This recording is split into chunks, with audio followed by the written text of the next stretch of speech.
जय हिंद दोस्तों।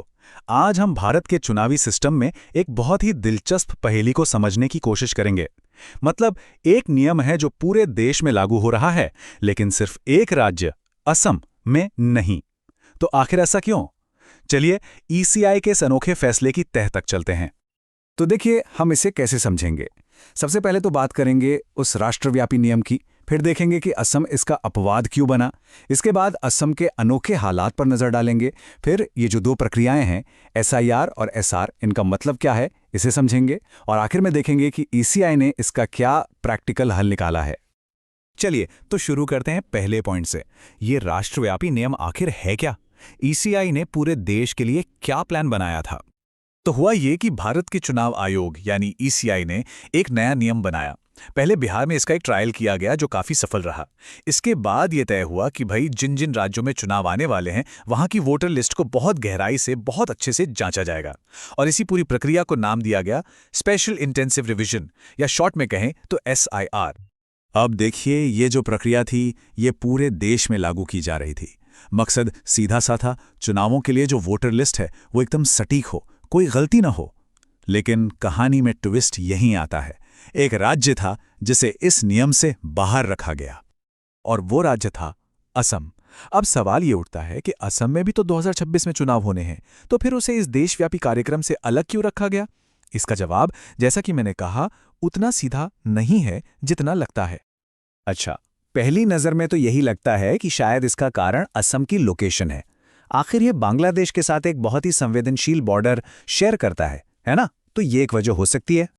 लेकिन जब हम आंकड़ों पर नजर डालते हैं तो ये वाली थ्योरी, ये कहानी पूरी तरह से फिट नहीं बैठती। देखें कैसे। देखिए, असल में बात यह है कि पश्चिम बंगाल का बॉर्डर बांग्लादेश के साथ असम से भी कहीं ज्यादा लंबा है।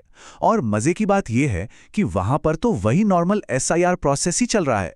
तो इससे एक बात तो बिल्कुल साफ हो जाती है, असली वजह सिर्फ बॉर्डर या भूगोल नहीं है। मामला कुछ और ही है, कुछ ऐसा जो असम को बाकी राज्यों से एकदम अलग खड़ा कर देता है।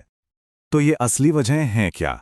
खुद ईसीआई ने ये साफ किया है कि असम का मामला बाकियों से एकदम अलग है। क्यों? क्योंकि वहां एक साथ कई संवेदनशील मुद्दे चल रहे हैं। एक तो ये नेशनल रजिस्टर ऑफ सिटीजन्स यानी एनआरसी की प्रक्रिया, फिर नागरिकता की जांच को लेकर ढेरों विवाद जो अभी तक सुलझे नहीं हैं, और इन सब पर सुप्रीम कोर्ट की भी सीधी नजर बनी हुई है। तो चिंता ये थी कि अगर ऐसे में वहां पर एसआईआर प्रक्रिया शुरू कर दी जाती जो कि नागरिकों पर आधारित है, तो वो इन पहले से चल रहे कानूनी पचड़ों में बुरी तरह फंस सकती थी, और इसका सीधा असर पड़ता 2026 के चुनावों पर। उनमें देरी होने का पूरा पूरा खतरा था।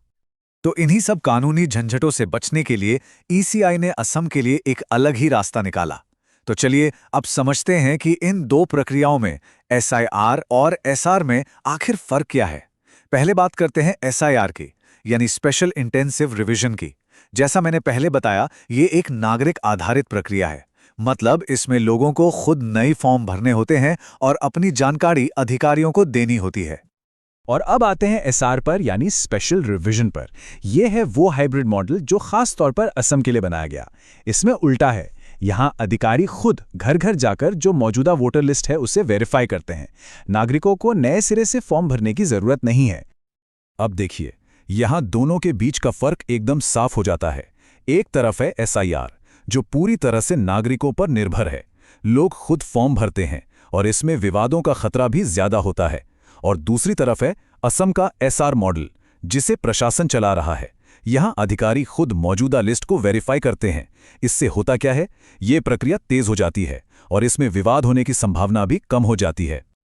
और इस पूरी प्रक्रिया के लिए एक पक्की टाइमलाइन भी बना दी गई है।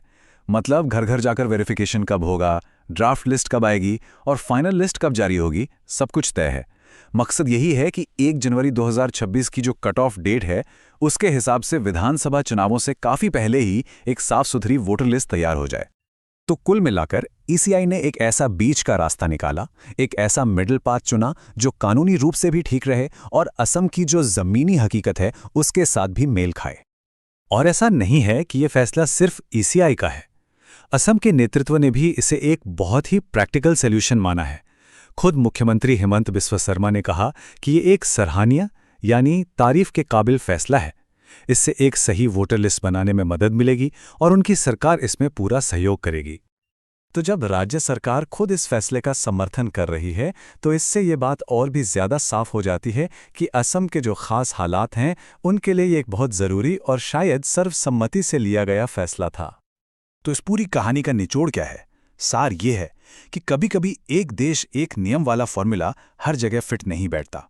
ईसीआई ने यहाँ पर एक यूनिफॉर्म प्रोसेस से ज़्यादा तवज्जो इस बात को दी कि चुनाव सही ढंग से और समय पर हों, और ये हमें एक बहुत बड़े सवाल के सामने लाकर खड़ा कर देता है कि किसी जगह के खास और जटिल हालातों को देखते हुए देश के बने बनाए कानूनों में कब और कितना बदलाव करना सही है। ऐसी ही जानकारी के लिए सब्सक्राइब कीजिए ऑल कैन स्टडी को। Thank you. तो चलिए नेक्स्ट वीडियो पर मिलते हैं।